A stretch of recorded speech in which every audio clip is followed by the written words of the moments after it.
Les amis, salut à tous, c'est Nassim, j'espère que ça va. Vous l'avez vu dans le titre, vous l'avez vu sur la miniature.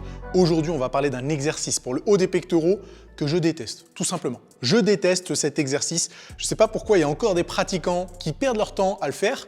Et j'ai l'impression que maintenant que les salles de sport sont fermées, eh ben, de plus en plus de pratiquants le font à la maison, vu qu'ils n'ont pas le matériel nécessaire, enfin les machines nécessaires pour travailler le haut des pectoraux.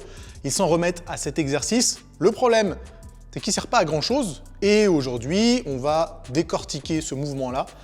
Et je vais vous expliquer exactement pourquoi il n'est pas vraiment intéressant. Et la seule chose qu'il va vous faire, c'est travailler d'autres groupes musculaires ou perdre votre temps. Et puis, je vais quand même vous dire dans quel cas de figure il peut être intéressant à utiliser et surtout, par quels exercices le remplacer parce qu'on est quand même là pour ça. Avant de commencer, je vous encourage à vous abonner à la chaîne si jamais ce n'est pas déjà fait. Vous cliquez juste sur le bouton qui est en dessous de la vidéo, mettez un pouce en l'air aussi par la même occasion, ça fait plaisir. Activez les notifications pour ne pas rater les prochaines vidéos. C'est gratuit, ça mange pas de pain et je serai même prêt à vous garantir que ça vous fera prendre du muscle. Oui, je le garantis. Ok, vous savez quoi? Il y a un truc qui est assez particulier avec la musculation et le choix des exercices de musculation que font les pratiquants. En général, les pratiquants, enfin la majorité des pratiquants, vont sélectionner un exercice de musculation pour travailler un groupe musculaire. Sauf qu'en réalité, théoriquement, et si jamais on veut bien faire les choses, il faudrait faire l'inverse.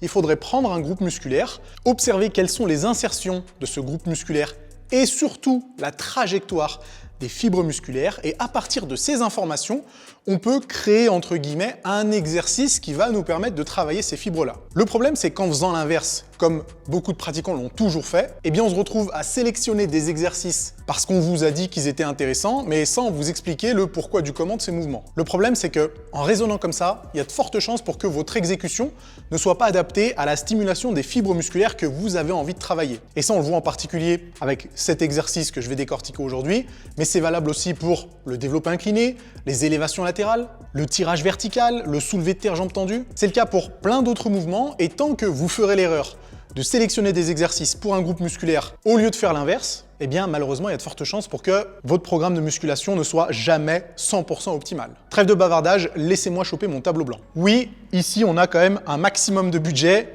Là, on est vraiment dans une super production hollywoodienne. C'est Nassim, à l'intérieur de Nassim, dans une vidéo de Nassim.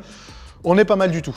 Avant que je fasse mes petits dessins, laissez-moi vous réafficher quelque part sur l'écran l'exécution de l'exercice. Vous voyez qu'en position de départ, on a le bras qui est tendu en direction du sol et puis on va monter l'haltère à peu près au niveau du visage. Donc on a une trajectoire qui est oblique. Et voilà où ça pose problème. Si jamais, sur cette photo de votre coach préféré, on dessine les fibres musculaires du grand pectoral, ça nous donne quelque chose à peu près comme ça. Donc là, on a plutôt une bonne illustration de la trajectoire des fibres musculaires du grand pectoral. Et avec cet exercice, ce qu'on a envie de travailler, c'est la partie claviculaire, donc le haut des pectoraux.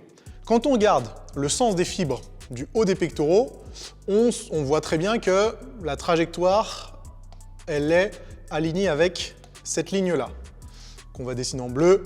Hop. Ça, c'est la trajectoire des fibres du chef claviculaire, du grand pectoral. Si ensuite, on trace la trajectoire de notre humérus, donc l'os du bras, on s'aperçoit qu'elle est ici. Donc déjà, on a deux droites qui ne sont pas du tout alignées, alors qu'elles devraient l'être. Et il y a une troisième droite à tracer. À votre avis, laquelle c'est? Cette troisième droite, c'est celle de la ligne de force. Lorsque vous faites un exercice avec une charge libre, vous essayez de résister à quoi? À la gravité. C'est aussi le cas lorsque vous faites un exercice sur une machine ou avec une poulie, mais du coup, la trajectoire du vecteur force n'est pas exactement la même. Bref, ça c'est du charabia. Tout ça pour dire que lorsque vous travaillez avec une charge libre, on essaie de résister à la gravité, et la gravité, ça va vers le bas.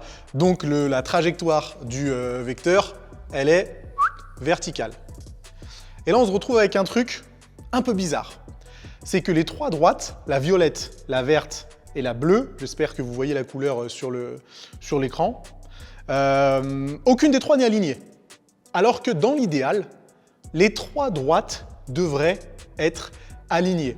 C'est la seule condition qui vous permettra de travailler réellement, véritablement, les fibres musculaires que vous avez envie de travailler. Et là, c'est quand même problématique. Du coup, sur cet exercice-là, on se rend compte qu'en fait, si jamais on trace les fibres musculaires, par exemple du deltoïde antérieur, qui vont se retrouver ici, en jaune, eh ben on a quelque chose de plus proche de la droite en vert et de la droite en violet. Donc dans cette position-là, et avec une charge libre, cet exercice il va plus travailler le deltoïde antérieur. Il y a même un autre muscle qui pourrait être sollicité sur cet exercice-là. À votre avis, lequel c'est? Et peut-être que certains d'entre vous le sentent lorsqu'ils le réalisent. Eh bien, c'est la longue portion du biceps, qui va avoir des fibres qui sont alignées du coup avec l'humérus, avec la droite verte. Donc les deux groupes musculaires qui vont principalement travailler sur cet exercice, ça va être premièrement deltoïde antérieur, puisque c'est quand même celui qui a l'action la plus proche de cet exercice-là. Ensuite, on va avoir la longue portion du biceps. Et puis après, probablement que certaines fibres de la portion claviculaire des pectoraux vont venir en assistance. Mais si vous espérez avoir un haut des pecs développé avec cet exercice, désolé de vous le dire, vous vous mettez le doigt dans l'œil. Donc pour faire court, ligne de force, trajectoire du mouvement et trajectoire des fibres musculaires, ces trois droites devraient être le plus alignées possible. Plus elles seront alignées, plus vous aurez la garantie qu'il n'y aura pas d'autres fibres musculaires qui vont intervenir sur ce mouvement-là. Alors c'est un tout petit peu plus compliqué lorsqu'on parle d'exercices polyarticulaires, encore que, mais pour des exercices d'isolation comme celui-là, c'est bête et méchant, vous avez juste à observer un petit peu. La trajectoire des fibres musculaires du haut des pectoraux, c'est un secret pour personne.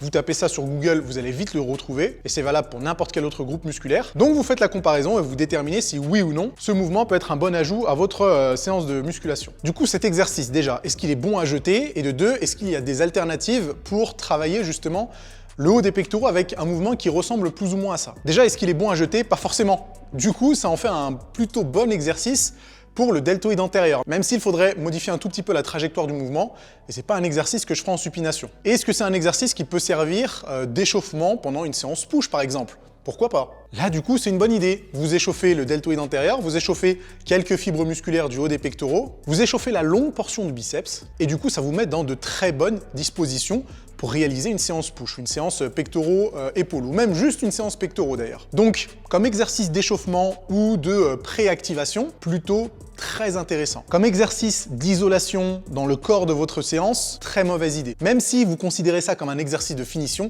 d'ailleurs, le terme exercice de finition, vous savez qu'il ne veut pas dire grand-chose. Ce mouvement-là, c'est pas un mouvement qu'il faut mettre dans votre séance pectoraux. Est-ce qu'il y a des alternatives?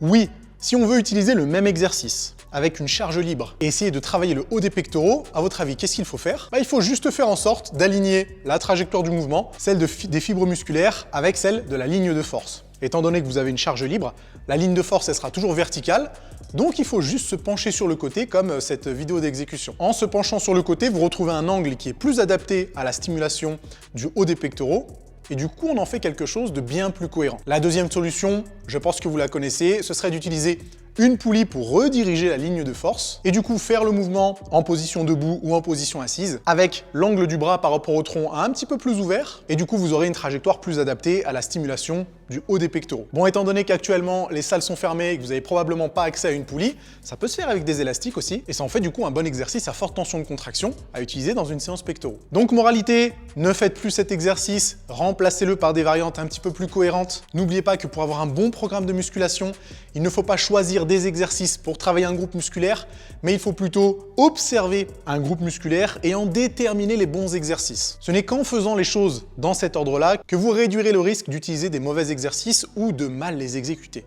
Ok, c'est tout pour aujourd'hui les amis, dites-moi dans les commentaires si c'est un exercice que vous aviez l'habitude de mettre dans votre séance pectoraux. Si c'est le cas, je suis désolé de vous avoir cassé votre délire, mais bon, voyez le bon côté des choses, au moins vous perdrez un petit peu moins de temps et vous progresserez probablement un peu plus vite. On continue à en discuter dans les commentaires. Si ça vous a plu, on s'abonne à la chaîne, on met un pouce en l'air et nous on se retrouve dans quelques jours pour la prochaine vidéo.